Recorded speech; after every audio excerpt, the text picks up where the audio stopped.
Welcome to the Existential Empath Podcast. My name is Tanya, and I am an intuitive empath.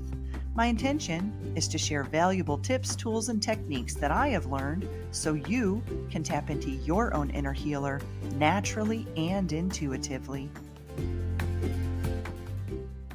Welcome back, everyone. Today I have guest Meryl Arnett. Meryl is a meditation teacher and host of the Mindful Minute podcast, where she delights in combining the magical and the mundane in our daily lives. Meryl has been teaching meditation internationally since 2010, and her meditation classes have been featured on popular news outlets, Today.com, and Atlanta Magazine. Her passion is to introduce mindfulness in ways that are accessible and enjoyable to everyone. Welcome, Meryl. It's such a pleasure to have you on the show today. Thank you so much. I'm so glad to get to chat with you. So you and I, we're going to talk about how to prioritize a meditation practice into our busy schedules. And so, Meryl, you've been teaching meditation for more than 10 years. Can you start off by sharing your story on how you found meditation and how it's changed your life? Yeah, I love telling this story because it was a little bit by happenstance. The short and the long of it is I was getting married many, many years ago, and I signed up for a yoga and Pilates boot camp. And I had done Pilates. That was the exercise I knew. I had never done yoga. And I thought, that sounds lovely and stretchy and fun. And I show up at 6 a.m. for this first yoga class, and I unroll my mat. And halfway through that class, clear as a bell, I heard, "You are going to teach this one day." Wow. Clear as a bell. And I believed it. And I decided that I was indeed going to do that. And so I sort of took all the yoga classes, and I found a teacher. A couple years later, I did a training and I became a yoga teacher. And I wasn't a yoga teacher for 10 minutes before people started asking me how to meditate. And I was like, I don't know. I'm not meditating. And I fully grant that there are some yoga schools out there that teach meditation. There are unfortunately many that do not. Mine was one that did not. And so I had no idea how to teach meditation. I wasn't a meditator. I'm incredibly type A. I have a lot of anxiety in general. So I was like, I don't know how to teach. I feel like I should, and probably it would help me too. Let me figure this out. And so as all type A people would do, I signed up for the hardest thing I could find, right? I signed up for this 5-day intense training. Going in. Yes, totally. Totally. It was not the right decision. And it was fine. So I do this training, and I left at the end of 5 days, and I still had no idea I was like, I can't meditate. I don't understand what is supposed to happen. Whatever words they're using do not make sense to me. That is not my experience inside. And it felt like there was something there that I wanted, and I couldn't quite grasp it. I couldn't quite figure out what it was. And it sort of opened a doorway for me. So I started taking meditation classes. I tried a couple different monasteries here in the city. I tried a couple different teachers. And ultimately, I found Tara Brach, who was my first meditation teacher, that spoke about meditation in a way that made sense to me. And once I got it, I was like, I am going to make this easier for other people. You should not have to spend 3 years trying 100 different studios and classes and monasteries to understand meditation. You should be able to do it because we all are capable of it. And so that's really the path that led me to what I'm doing today. Yeah. And it's built within us, right? It's just remembering how to do that and how to tune into that peace, that balance, that harmony from within. And so, Meryl, you're a busy mom and a meditation teacher. And so, for those out there who might be saying, just like you were in the beginning, meditation, what is that? I'm type A personality. I'm a busy go. How do I slow myself down to take some time to meditate? So what advice can you share for those who might be wanting to start a meditation practice, but they just don't know how to find the time, or they don't even know where to begin. Yeah, I really relate with that. That was absolutely one of my struggles. And I feel like one of the first things we can do for ourselves is let go of all the images that exist out there around what meditation looks like, what we think it's supposed to feel like, what we're supposed to be like because we meditate. There's so much expectation layered on this practice, 99% of which is myth.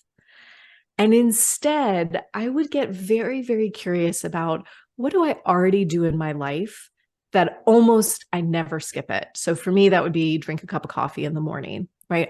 It's a big deal if I'm going to miss the cup of coffee in the morning. And that's where my practice started. Was I poured the cup and I said, before I take this sip, I'm going to sit here for 2 minutes. And I did that. And then it became 3 minutes. And then it became 5 minutes. And it wasn't this 20-minute extravagant practice in the beginning. It was, can I just sit still and quiet for 2 minutes? And the truth is, most of us answer no to that question in the beginning. That's hard. And so let's just start there. And as we start to get comfortable with, this is what it feels like to be quiet. And it doesn't mean your mind is quiet, but it means you are not distracting yourself from your mind. So you're present for whatever's going on. And once I'm like, oh, I could do that for 2 minutes before running away or before gulping my coffee, we just start to add a little bit of time. And it's not the duration that matters. It's the consistency that matters. I drink coffee every day. I can pause 1 minute every day. And that makes a difference in our minds and our bodies. Does. And I bet you appreciate that coffee more, the smells, the taste, feeling the gratitude for having that mindful minute, right? And allowing yourself to do that. Now, when I started my meditation practice, I did it with my morning walk. That's how I started doing it. So I would get up and walk in the morning, and then I began to do walking meditations. And I noticed that I would have that free flowing energy kind of moving through me, and all this inspiration would come to me during that walk. But I was also doing conscious walking, I guess, because I was taking in the scents and the scenery around me, the beauty of the trees and all of that. So it wasn't like I was completely focused on what was coming through. It was just this beautiful balance. And I noticed myself really enjoying my walks much more versus having all of this information of what I have to do for the day, coming through. It was more just really allowing myself to enjoy the scenery, enjoy that minute. And so, Meryl, is there a difference between meditation and mindfulness? I think there is, and I'll name two things in that. I want to address what you just said, because you said something I feel like is so important. And when I talk about mindful meditation, the definition that I tend to use is to be present without judgment and with compassion. And that first piece, to be present, is often the trickiest piece, because we're so lost in what happened yesterday and replaying it, or worrying about what's coming next and fast forwarding to the future, that it's very hard for us to land in the present moment. And the way that we do that is we get our senses back online. So as you're talking about this mindful walk, it's mindful because you are looking and seeing what's in front of you, because you're hearing the sounds, because you're smelling the smells. So when our senses are working, we are present.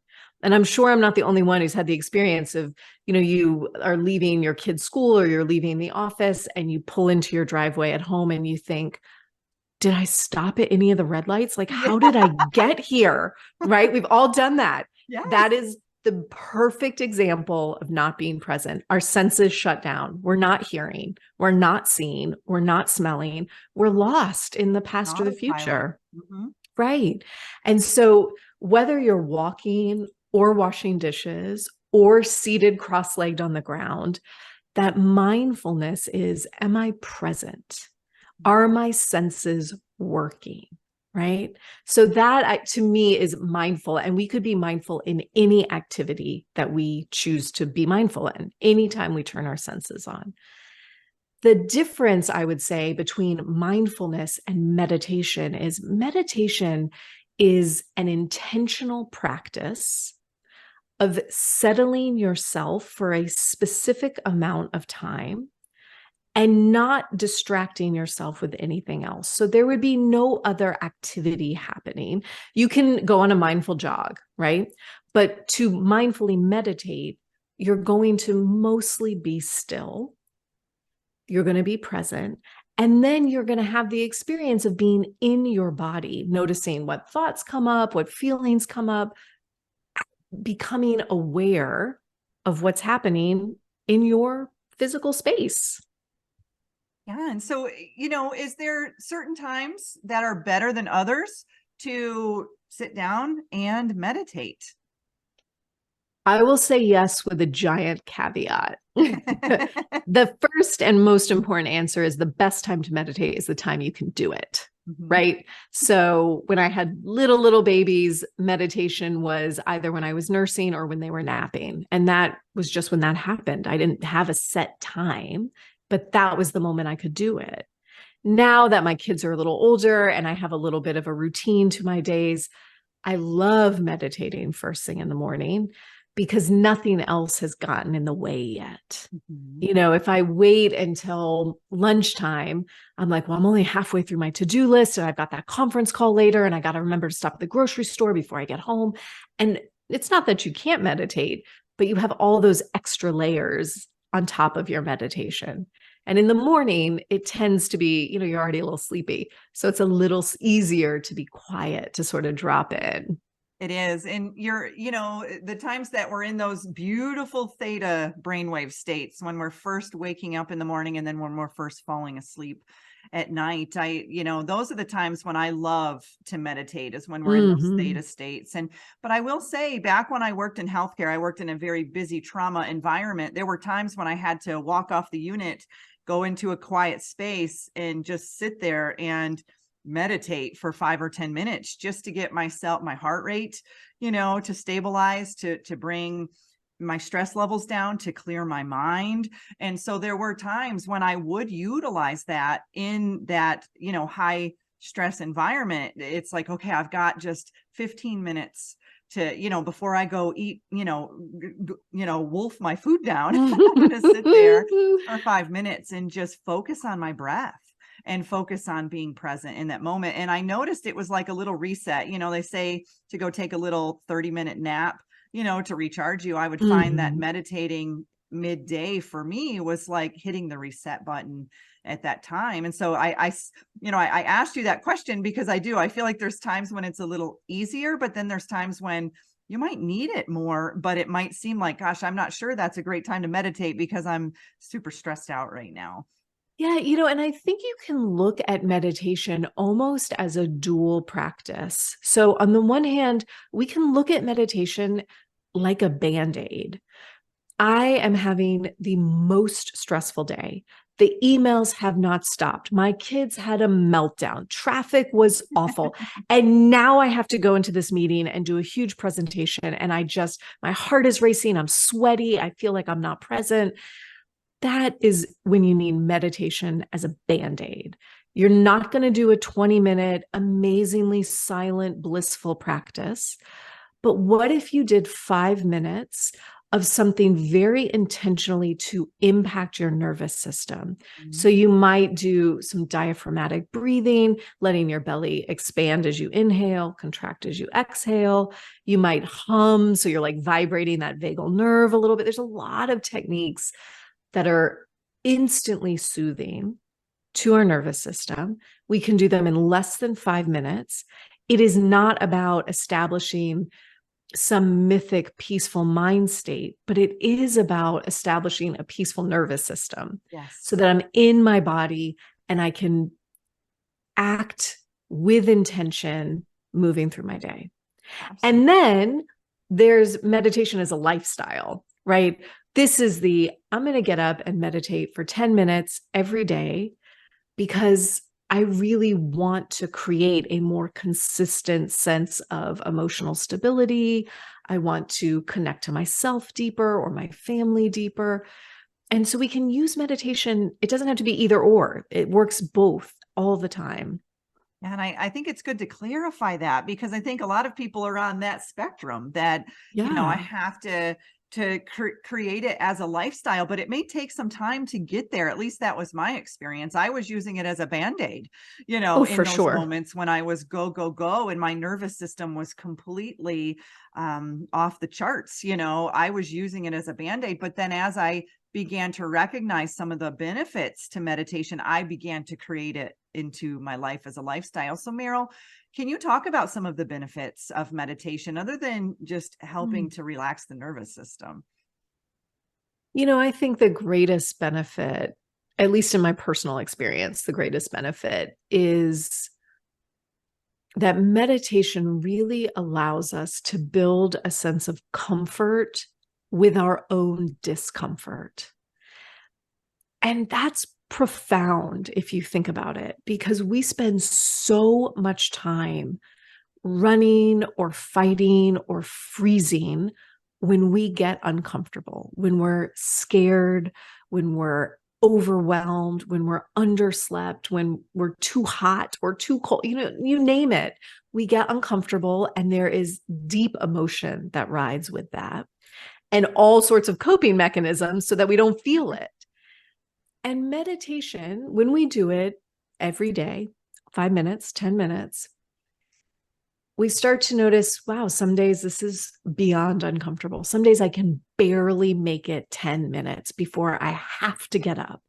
It's noisy. The thoughts are loud. My heart is racing. I can think of 1,000 other things I could do. And the next day, it might be the most blissful, spacious, luxurious 10 minutes you've ever had in your entire life. And as we revisit this over and over again, essentially what we're doing is building a sense of resiliency, a sense of no matter what's going on in my life, I know I can sit here and feel it or see it or hear it and be okay, even if it's hard, even if I feel intense anxiety. I also know I'm okay somehow. And so to me, that great benefit is resiliency, right? I'm building the sense that whatever comes, there is some small piece of me that knows I'm going to be okay. Yeah, and that's It's big. powerful. That is. It really is. And so, for those out there who have made meditation a lifestyle, Mm. but maybe they've made meditation a lifestyle for 10, 15 minutes. How do they lengthen their practice, or how do they expand Mm-hmm. it beyond that 10-minute mark? So once we start to go beyond 10 minutes, I think things get really, really interesting, because it the first 10 minutes, it's like we're sort of sifting through the front layers of the brain, like all of our thoughts and our to-dos and what's immediately present for us. And somewhere around the 10-minute mark for most of us, we'll start to drop into a deeper space. So a bit of more of that subconscious space. And you might experience daydreams. You might feel like you are like dropping into nothing, or am I asleep? Am I awake? I'm not sure. So it's really powerful to start to extend that practice a bit beyond 10 minutes. And I found one of the ways I'll give you two ways that have really helped me in general. The first is I started taking my practice outside. Mhm. And there is a lot of teaching among many cultures and many lineages. When you look at the original teachings, almost all of them make some metaphor comparison to the landscape, to the external world being a mirror for the internal world. Everything that exists outside exists inside, right? And so when we go sit outside, it's like we're surrounding ourselves with a mirror. And I know that this sounds maybe poetic or maybe a little woo, and I guarantee you You go outside and you sit down and you're going to be like, that leaf falling off that tree is my soul. It And is. here's what's happening. It's a fractal. Without fail. I mean, I have taught thousands of students at this point, and every single one of them, I say, go sit outside. And I have never had somebody say to me, that was not good. I did not enjoy that. There is something about nature that speaks to the inside of us, each of us. And so when we say, all right, I've been doing 10 minutes, I'm listening to my app, I sit for the 10 minutes, it's good, it's not great, what next? Go outside and add 5 minutes. So if you're doing 10, make it 15 and sit outside and just stay and see what happens. So that would be the first way I would deepen. And then the piece I would add to it, if you're really wanting to get there, is at the end of your practice, open up a journal or a notebook or the notes app on your phone and journal for 3 to 5 minutes. Stream of consciousness. I don't care if it's you're writing down your daydream. You could write every single thought that you remember thinking during the meditation, whatever comes to mind. You're not going to show anybody. Doesn't have to be complete sentences. You could draw. But there's something about translating our practice from the internal world onto paper that lets us remember the wisdom.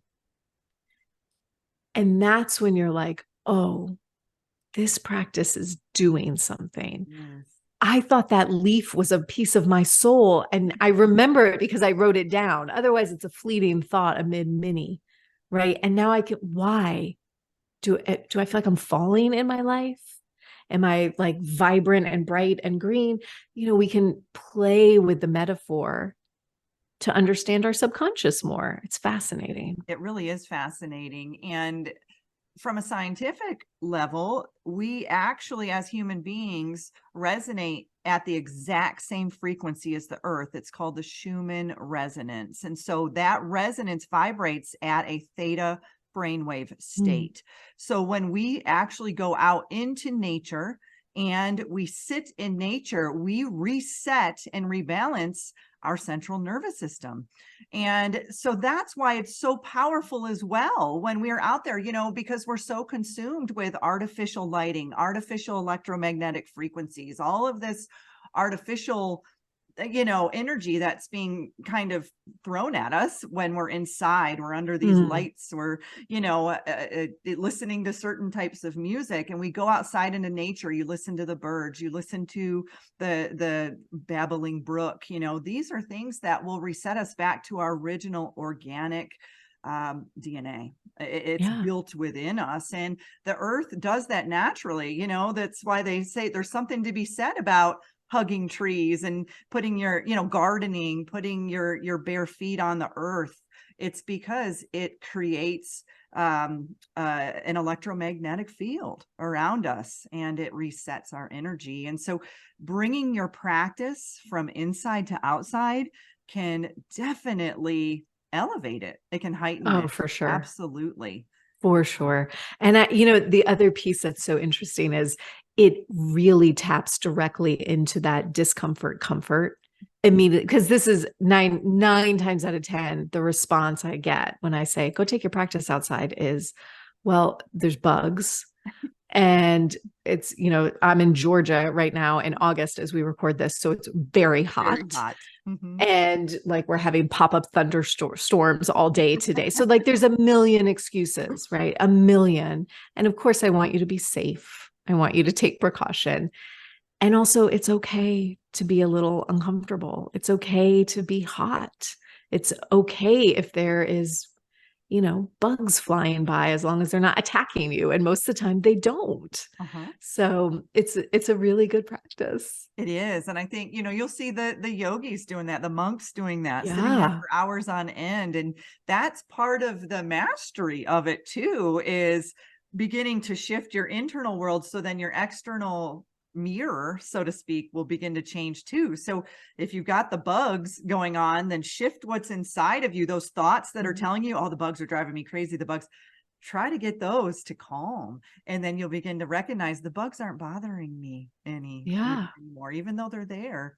they aren't bothering me. And so, I've worked with that a little bit too, and just, tried to, you know, allow my energy to shift from the inside to see how that can transition the You outside. remind me of this great quote, and I can't remember who said it, a very famous ancient meditation teacher.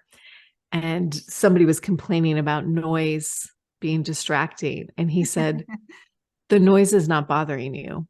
You are bothering the noise. It was Eckhart Tolle, I think, who said that. Oh, is it? Oh, that's so funny. I couldn't remember who it was. He said something about how, you could meditate and you hear all these noises, and that's a mirror of what's going on inside of you. And the moment you can kind of quiet that down, you'll notice that those noises aren't going to trigger you, like they are when you first sit down and recognize them. And so Meryl, this kind of leads into, you're a mom. Okay. So there could be some moms out there listening saying, okay, I have 2 or 3 children and they're running around and I want to meditate. And how do we incorporate a practice with our kids? And how, at what age can you start incorporating a meditation practice with them? How young can you teach children to start meditating? Yeah, I love this question. And any age is fabulous. And I think there's a lot of views on this. And I think you could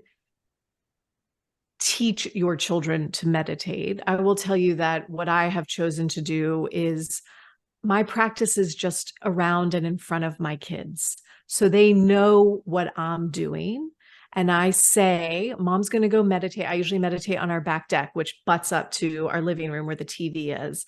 And so early in the morning, the kids are up before school. They get to watch a show and Mom goes out on the deck and meditates. I leave the door open.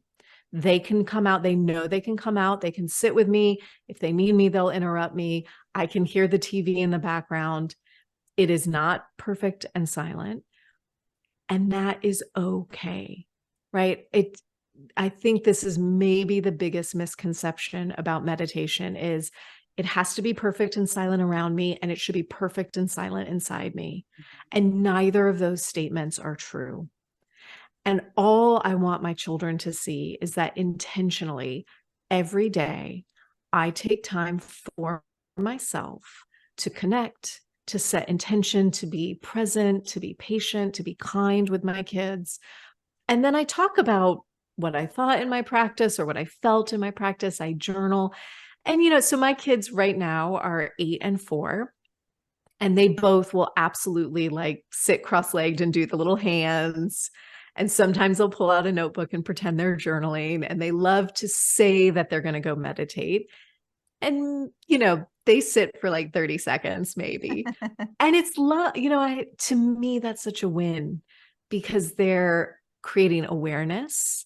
It's normalized. It's there for them. And I'm not making them do it. Yeah. Right. The thing I do is talk quite a bit about are we being mindful? How does your body feel? Right. So I weave words in quite a bit, but in terms of actual practice, I never force them to do it. And I always let it be in front of them, even if it means my practice is not as quiet as I wish it was all the time. Yeah, and your energy is also, they're going to pick up on that, right? If mom is stressed, then mom goes and meditates, mom comes back and mom's much more chill and relaxed. They're going to say, when mom has her time to meditate, she seems a little more calm. And, I'm sure as they age, they'll start to, start to want to take on some of those techniques that you have been planting seeds in them, I hope so. Their whole childhood. We'll see. Because, children are always watching, right? Children Yes. are always watching. And whether you think that they're, applying those or not, you might be surprised at some time where they actually start really applying some of the things that you've, instilled in them from a young age. And, I think it's so easy to see our less desirable habits in our children, right? It's easy to see them mirror those. And when I do, I'll speak just for myself. I have this innate, we need to be more mindful. You should be meditating. I'm going to start a meditation every night before bed. We're going to meditate 5 minutes. And the truth is, just like we were talking about with nature, it's a mirror. And if I'm getting upset about them, some behavior in them, I need to go and do my practice. And then if there's something for them to do, beautiful, we'll do that together. But I need to start with myself as the parent before I dump a practice or an expectation on my children. And I feel like that's such an important touchstone for me is mom first. I have to make sure emotionally I'm in the right space first before we tackle any other emotional whatever the children are experiencing in the moment. It's true, because the energy that you're bringing in is they're going to mirror that back to you, right? So if you're high stress, they're going to pick up on that and become high stress and anxious. And, it's just simple things, incorporating a mindful minute with the children. Let's go out and take a little walk by the creek and let's see if we can find a butterfly, or let's see, if we can find a certain flower, or, whatever it is, just really incorporating them into nature. I mean, I know my era, I grew up, my mom booted us out of the house at 7 in the morning. Same. And I wasn't back in till 7 at night, so but we lived next to a beautiful river and almost like a little cottage, on the water side. But, now kids, it's very different, right? It's almost like we've got to drag the kids outside and say, okay, let's spend some time. And if as parents, we can incorporate that more into our children's lives, just that nature itself, it will balance them out, and really help them relieve their stress and anxiety as well. Yeah, I really find that to be true. And I think it's just that, like you said, it's that mindful moment of let's go outside. I know it's hot. We'll go outside for 5 minutes. Take your shoes off. Let's run through the grass. And that, we don't even have to say we're grounding, we're calming our bodies down. We just go walk around barefoot. And then we go back inside and everybody's a little bit calmer. And that's a good thing. It really is. And so, let's talk a little bit about your podcast, The Mindful Minute. So in 2022 is the top 5% most shared podcast, which is awesome. Thank I you. really appreciate that, being a podcaster myself. So good job. Kudos. That's Thank awesome. You so much. Consistently named a top 10 podcast. And so, Meryl, can you share a few highlights of The Mindful Minute and what you talk about on your show? Yeah. So the show started as truly 1 to 3 minute meditations. That's where we began. I think I'm on year 8 now of the podcast. So it has been around for a minute. And originally I would record these very short little meditations, very true to the name, Mindful Minute. And that was that. And then I think it was around 2016, maybe 2017, I co-owned a studio at the time, a yoga and meditation studio. And my business partner said to me, you should record your class and put it on your podcast. And I thought, that's brilliant. And so since I'm going to say 2017, that's what I've been doing is I record my live Monday night meditation class. So there's a little talk at the beginning about something related to meditation. We do a 20-minute guided meditation, and that's released every week for however many years that is. And it's been incredible to watch it grow, to get feedback, and I get to teach people all over the world and hear people's stories about how they experienced meditation and what worked and what didn't work. It's been a real joy to put this out into the world. Oh, that's so fun. And, I think we try to make things more complicated than not. And I was like that when I first started my show. And then I thought, why don't I just record some of the conversations that I have with people? And that's exactly what I do on my show now, and it's really fun because these are conversations like you and I, these are conversations I'd have at the natural food store with people, right? And I thought, hey, why don't we just jump on a podcast and, have this, beautiful conversation and share with others. So it's neat that you had someone come to you and say, hey, why don't you just record what you're already doing? Because I do think we try to make things more complicated than they need to be. And that in itself is very valuable to people. You're providing that beautiful meditation, and now you're able to share it with everybody who can tune in to a podcast, which is amazing. It's really fun. It's really fun. And it's lovely to be able to expand out the amount of perspective. So, I have taught in Atlanta for a very long time, and I know most of my students very well. it's so fun to get an email from somebody in another country and say, that resonated, or I didn't understand, or how does this work with X?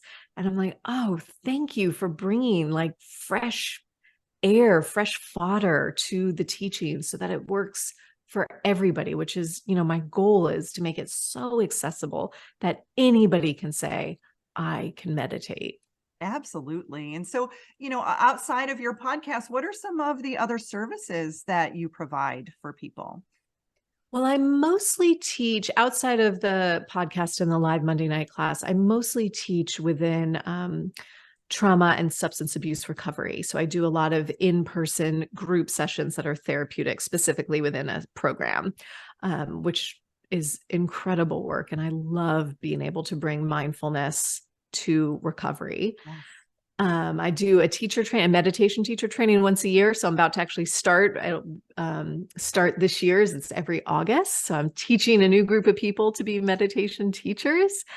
And then other than that, I do a lot of corporate work. So I get to mostly on Zoom, visit companies all over the country or the world and teach mindfulness techniques for at work. That's amazing. And, I thought of that because I used to work for a blood center and I would see the blood mobiles going around. And I thought, how cool would it be to get a food truck and transform it into a meditation mobile? And you just literally go around to corporations, plop yourself outside, because I do EFT tapping too. So I thought it would be fun to, they could sign up for 15-30 minute increments, throughout their day. Cool. Yeah. And then, but then COVID hit and I thought, oh, that maybe not. And then I just kind of moved on to the podcast where then now I can reach millions of people, so it's neat how I truly believe working in the healthcare system, I think the healthcare system is in desperate need of learning meditation and mindfulness techniques because, just me coming from that background, I didn't even have a minute to go to the bathroom. I didn't have a minute to eat. I didn't have a minute to drink water.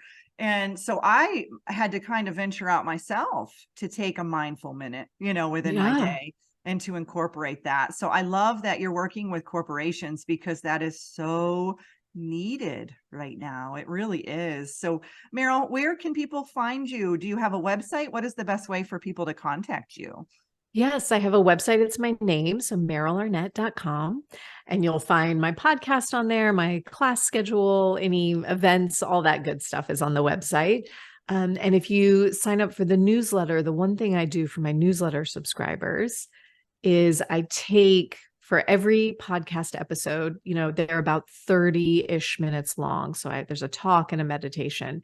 For the newsletter subscribers, they get a copy of just the meditation by itself so that if they want to practice every day with it, they don't have to listen to the whole talk every single time. So it's a little bonus for subscribers. It's free and it's on my website. Oh, that's wonderful. And so, as we wrap up the show, is there anything that you feel that needs to be shared that maybe we didn't touch on in this show? No, I've loved chatting with you. I'm so glad the conversation went to nature. I feel like that's such an important piece of our well-being, our balance, and definitely our meditation practice. And I'm delighted to share the practice with anybody that is looking to start a practice.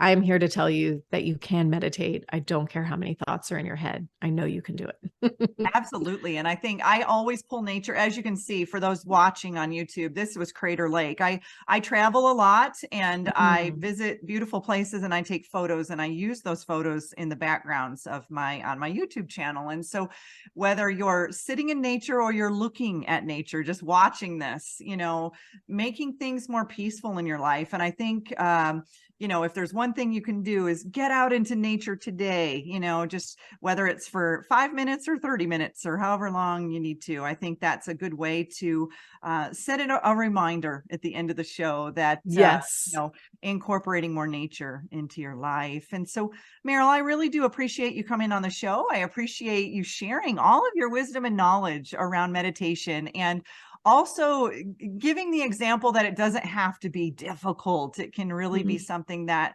can be very simple to incorporate into our lives. And it's something that we can kind of make a lifestyle of, eventually when we're there. So again, I thank you so much for coming on the show. I really appreciate your energy. Thanks for having me. You deserve to navigate your life in alignment with health, happiness, and abundance. To learn more about the services that I provide, including Beyond Quantum Healing Hypnosis, EFT tapping, and the Emotion Code, visit my website at www.theexistentialempath.com.